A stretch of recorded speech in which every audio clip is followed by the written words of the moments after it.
जंगली कैदियों ने कैद खाने में नंगा नाच मचा दिया था जब उनको जिंदगी में पहली बार ज्योमेट्री बॉक्स मिला। इनको समझ नहीं आया कि इसका करना क्या है। उसमें से प्रकार निकाल के बोतल के ढक्कन में छेद कर रहे हैं, फिर उसके अंदर से पानी पी रहे हैं।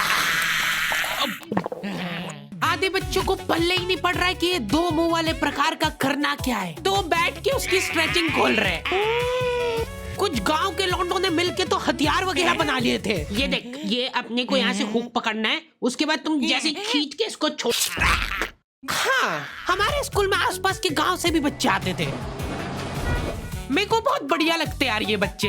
इनको तुम इनके बैग से ही पहचान सकते हो कि ये तो गांव से, क्योंकि इनके बैग की सबसे आगे वाली जेब में से हमेशा तेल टपकता रहता है। ये लोग लंच के नाम पे एक अचार की चीर और 3 पराठे भर के लाते थे स्टील के डब्बे में, जो रोज लीक कर रहा है। और ये लोग रोज अचार कैसे खा ले रहे हैं।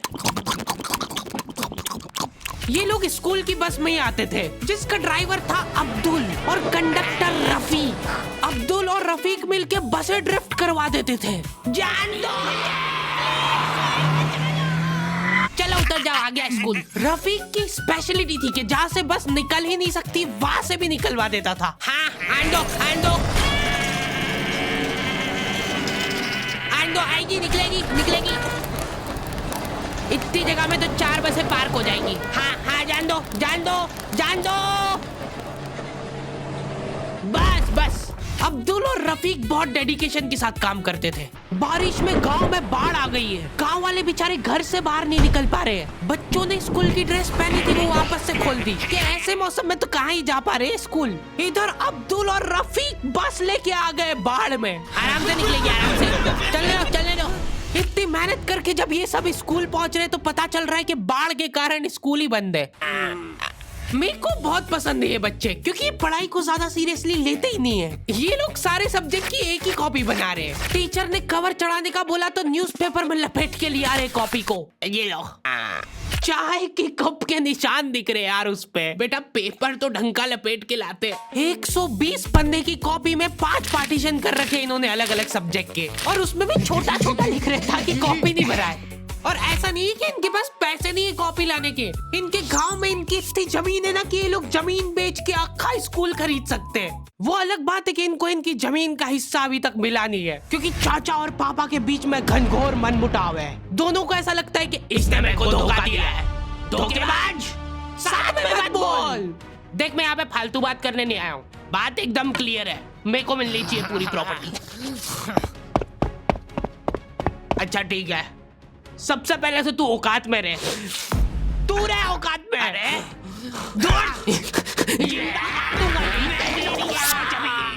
नहीं दूर, अभी चालू नहीं हुआ है। इनकी बहन दोनों भाइयों का समझौता करने के लिए रेफरी बनी है। एक दूसरे को माँ बहन की गालियां देने के बाद वहीं पे उनको सॉरी बोल दे रहे हैं। सॉरी, क्योंकि दोनों के रिश्ते सेम ही पड़ते हैं।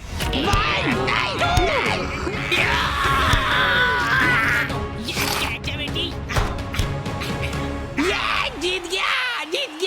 ये देख कोर्ट कचहरी में मिलेंगे अब।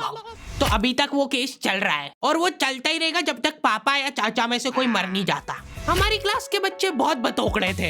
इनके मुंह का थूक खत्म हो जाता था बोल के। अरे देखो, मैंने व्हाट्सएप स्टेटस डाला था उसका हाथ पकड़ के। अब उसको ऐसा लगा कि मेरा स्टेटस सबको दिखता है, पर मैंने सेटिंग्स में जाके स्टेटस सिर्फ उसको विजिबल कर रखा था। लॉन्डो से कुछ भी शेयर करना बहुत रिस्की काम होता है। मेरे को तो अच्छी लगती है यार कंचन। तुमने सिर्फ बोला है कि ये अच्छी लगती है, इधर लॉन्डो ने अफवाह फैलानी चालू कर दी। सर, उसको आंख उठा के मत देखना, भाई की बंदी है। जब भी वो पास से निकल रही है मत करो यार ये हरकत। वो इंटरेस्टेड होगी भी तो भाग जाएगी तुम्हारी हरकतों की वजह से। इतनी ज्यादा बकलोली सहन करने के बाद हमारे क्लास टीचर ने सोचा कि इनका सेटिंग अरेंजमेंट चेंज कर देते हैं। एक लड़का और एक लड़की बैठाएंगे, फिर देखते कैसे बात करते हैं ये। मेरे दोस्तों के पास जो लड़कियां बैठी वो बीच में बैग रख ले रही है ताकि गलती से भी ये दरिंदा उससे टच नहीं हो जाए। इनका तो फिर भी ठीक था, मेरी किस्मत तो बिल्कुल ही घटिया थी। जब तक मेरा नंबर आया लड़कियां ही खत्म हो गई हमारी क्लास की। अच्छा ठीक है, तुम अकेले बैठ जाओ। तो अब सभी बच्चों को फर्स्ट पीरियड तो मजबूरन ऐसे ही बैठना पड़ता था, लेकिन जैसे ही सेकंड पीरियड लगता था इस टीचर की क्लास के बाहर जाने में और अगले टीचर की क्लास में आने में 30 सेकंड मिलते थे हमको। उस 30 सेकंड में सब लोग अपने अपने झोले उठा के दौड़ रहे इधर उधर।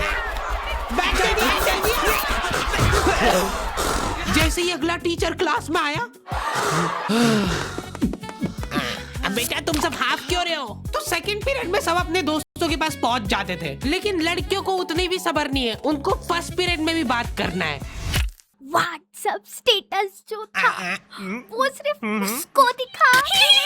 क्लास के इस कोने से उस कोने तक इशारों में बातें हो रही है इनकी। लिप सिंक पढ़ ले रही है लड़कियां इतनी दूर से। या लौंडो को चिल्ला चिल्ला के बताने के बाद भी समझ नहीं आती आधी चीजें। अरे तो तुम इसकी कॉपी नानी के यहाँ क्यों लेके गए थे? सर वो मेरे को लगा मैं वहां जाके पढ़ाई करूंगा। इनसे घर में, स्कूल में, कोचिंग में कई पढ़ाई नहीं हो रही है और 4 दिन के लिए कहीं घूमने जा रहे तो उसमें बैग में कॉपियां भर ले रहे कि अब होगी पढ़ाई। वो भी दूसरे की कॉपी मांग के ले जा रहे हैं। वहां जाके सिर्फ कॉपी निकाल के सामने रख दी सबके, ताकि नानी के घर पे तुम्हारा एकदम रोला जम जाए कि लड़का दुनिया इधर से उधर हो जाए पर पढ़ाई नहीं छोड़ता है। लड़का दूसरे की कॉपी मांग के लाया है अपनी कॉपी कंप्लीट करने के लिए, जबकि स्कूल डेली जा रहा है अपना लड़का, फिर भी कॉपी इनकम्प्लीट रह जा रही है। और बात यह कि वहां जाके भी इनसे कॉपी कंप्लीट हुई नहीं है, उल्टा हुआ निकाल के रख दी थी और भूल के आ गए कॉपी। और तुम्हारी लीव तो 3 दिन की थी, तुम 5 दिन बाद क्यों आए मुंह उठा के? सर हम लोग तीसरे दिन पे निकल गए थे वहां से और हम जैसे ही ऑटो रिक्शा में बैठे नानी जी ने रोना चालू कर दिया। अब जैसे जैसे ऑटो दूर जा रहा था मेरी नानी जी जोर से रोने लग रहे थे।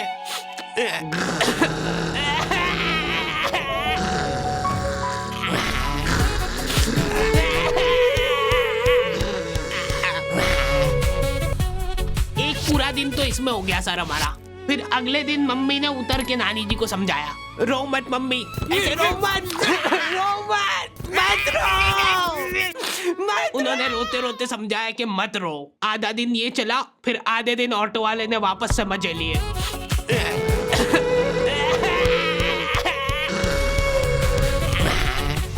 बहुत हरामखोर टाइप बच्चे आते थे हमारे स्कूल में। हमारी क्लास के कुछ बच्चों को जने क्या चुल मची कि स्कूल में फोन ले जाते हैं और वॉशरूम में जाके वो फोन में गाने चला के झुंड बना के नाच रहे हैं।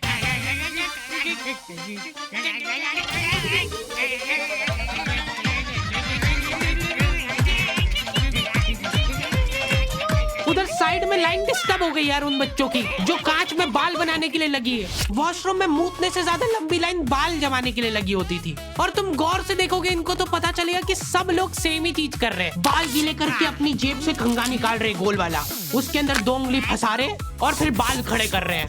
और बाहर निकलते से सारे टीचरों ने घेर रखा है इनको, क्योंकि इतनी जोर जोर से गाने बजा के नाच रहे थे ये लोग। किसके पास है फोन, जल्दी से बता दो। मैम ऐसा कुछ नहीं, हम तो मुंह से गा रहे थे, किसी से भी पूछ। मैम इसके पास ही है फोन, हमको छोड़ दो, हम तो सिर्फ बाल जमा रहे थे। तुम कुछ कांड करते हुए पकड़ा जाते हो तो तुम्हारा दिमाग चलना ही बंद हो जाता है एकदम। इनसे पूछ रहे कि बताओ बेटा क्यों लाए तुम स्कूल में फोन? मैम वो यूट्यूब से पढ़ाई करने के लिए। स्कूल में? हाँ, हमारे स्कूल में सबसे बड़ी टॉप की सजा होती थी सस्पेंड करना। और मेरे को पता नहीं क्यों बहुत बढ़िया लगती थी ये सजा। ना तुमको स्कूल वालों को लीव लिख के देना है, ना स्कूल वाले तुमसे पूछेंगे कि तुम कहाँ गए थे। रिटायरमेंट वाली लाइफ जी रहे हो तुम स्कूल में। उसके मम्मी पापा को बुला के वो फोन भी दे दिया और उसको सस्पेंड कर दिया। अब वो बच्चा घर पे बैठ के आराम से फोन चलाता है और अपना जीवन खुशी खुशी बिताता है। उसके घर में सिर्फ 2 ही रिटायर्ड लोग हैं, एक उसके दादाजी और दूसरा वो।